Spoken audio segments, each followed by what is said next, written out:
आदरणीय तथागत गुरु के चरणों में पुष्प अर्पित करते हुए भारतीय संविधान निर्माता बोधिसत्व बाबा साहब डॉक्टर बी आर अम्बेडकर के चरणों में पुष्प अर्पित करते हुए उन सभी संतों गुरुओं के चरणों में पुष्प अर्पित करते हुए जिन्होंने समय समय पर सामाजिक संघर्ष के लिए प्रयास किया, उनके इन चरणों में पुष्प अर्पित करते हुए आज हमारे बीच में पूज्य गुरु जी यहाँ पर उपस्थित हैं। सभी गुरु जी सहित सभी पूज्य भंतेगढ़ के चरणों में नमन करते हुए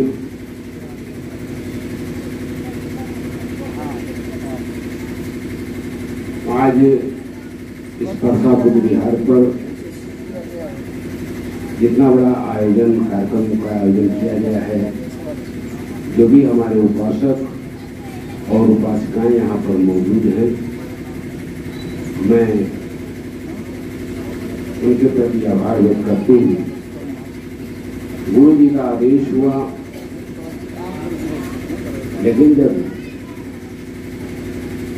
जिनको हम सम्मान देते हैं और जब उन्होंने हमें आदेशित कर दिया, सब कुछ बताया, लेकिन वो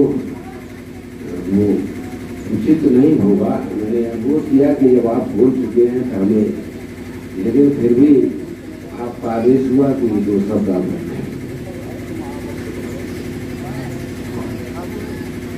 मैं ऐसे मौके पर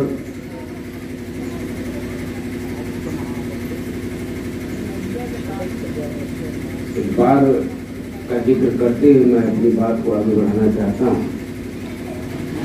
मैं गया था सारनाथ में, जब मैं मेंबर ऑफ पार्लियामेंट था, वहाँ गया था मोदी का मुंडन कराने के लिए, लेकिन वहाँ ऐसी परिस्थिति बनी कि वहाँ पर मौर्य जी जौनपुर के और तमाम ऐसे लोग आए थे। लोगों ने इतना दबाव डाला कि न बाद में हमारा ही पहले मुंडन हो गया, हम ही प्रवर्जित हो गए और साथ में हल्ला हो गया। वो एमपी साहब अब तो जीवन धारण कर लिए, राजनीति खत्म हो गया, अब राजनीति छोड़ दिए, भंते बन गए। अब लेकिन कितनी आस्था,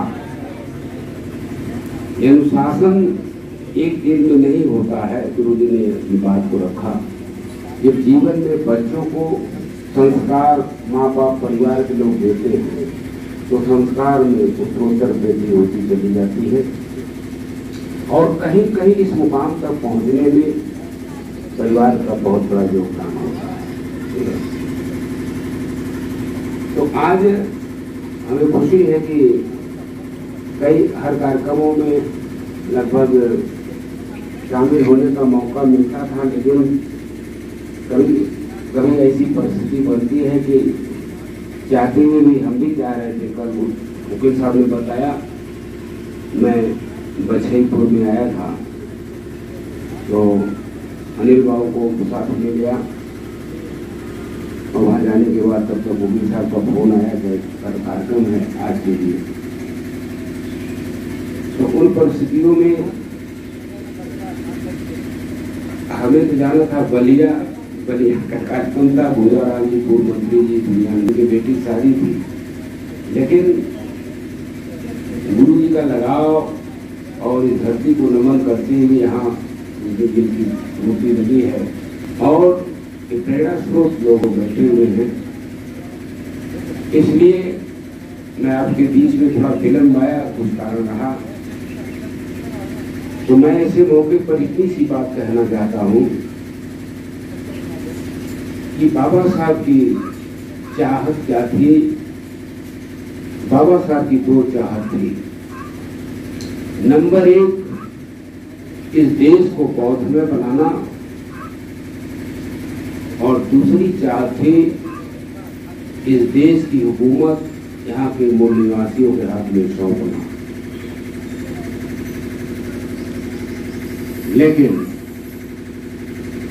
जो काम होना चाहिए था, अभी हम लोग बहुत दूर हैं। इतना पढ़ने लिखने के बाद भी, इतनी जागरूकता के बाद भी हम बाबा साहब को तो कहते हैं कि हम बाबा साहब अनुयायी हैं, बाबा साहब को मानते हैं, प्रधान बुद्ध की आइडियोलॉजी मानते हैं, लेकिन आज भी हम बाबा साहब के बताए हुए रास्ते पर ईमानदारी के साथ नहीं चल पा रहे हैं, जो 22 प्रतिज्ञाएं बाबा साहब ने। इसलिए मैं ऐसे मौके पर आपसे कहना चाहते हैं कि आज हमें जो अधिकार मिला है सब कुछ इस महापुरुष के बदौलत। और आज आप देखें कि तथागत बुद्ध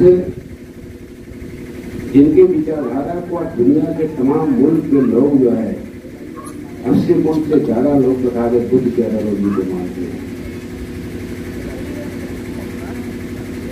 तो आज हमारे प्रेरणा स्रोत मानिक पूज्य गुरु जी यहाँ पर बैठे हुए हैं। जब वो बातें करते हैं तो उसे प्रेरणा मिलती है कि कैसे संघर्ष करके कहाँ से कहाँ इस मुकाम तक ये हमारे प्रेरणा स्रोत हैं।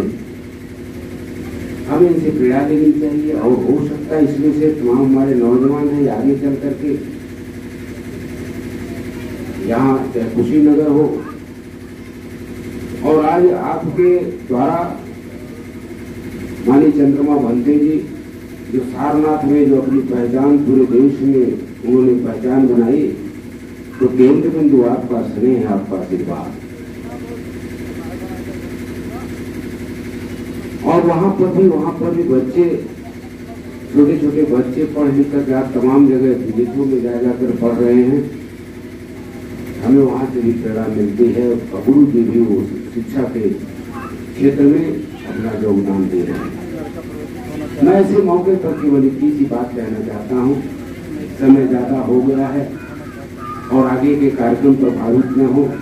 मैं तो आपके बीच का हूँ, जब भी मौका मिलता है, आने का मौका मिलता है, हर बार मुझे ये सब बोलने का मौका मिलता है।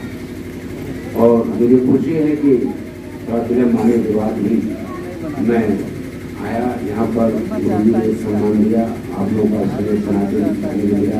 उपासक उपासिकाएं इतनी बड़ी तादाद में हैं और मुझे उम्मीद है कि आने वाले दिनों में हम लोग मिल बैठ करके इस बुद्ध विहार के प्रगति के लिए जो भी योगदान लोगों का है और आने वाले दिनों में आवश्यकता पड़ी उस पर हम लोग विचार विमर्श करके आगे काम करेंगे।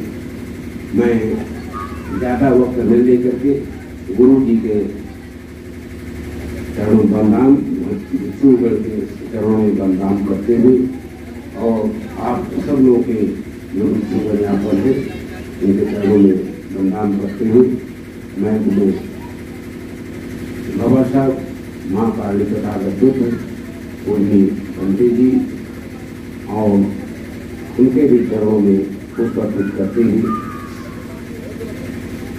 मीडिया के साथी राजेंद्र कुमार गौतम जी जो पूरे देश में मूवमेंट को आगे बढ़ाने में, कार्यों को आगे बढ़ाने में लगे हुए हैं, मैं उनके प्रति भी आभार व्यक्त करना चाहता हूँ। और इस प्रबंधक कमेटी के लिए भी मैं आभार व्यक्त करना चाहता हूँ। मैं अपनी वाणी को इस पर ध्यान देना चाहता हूँ। धन्यवाद। जय हिंद, जय भारत।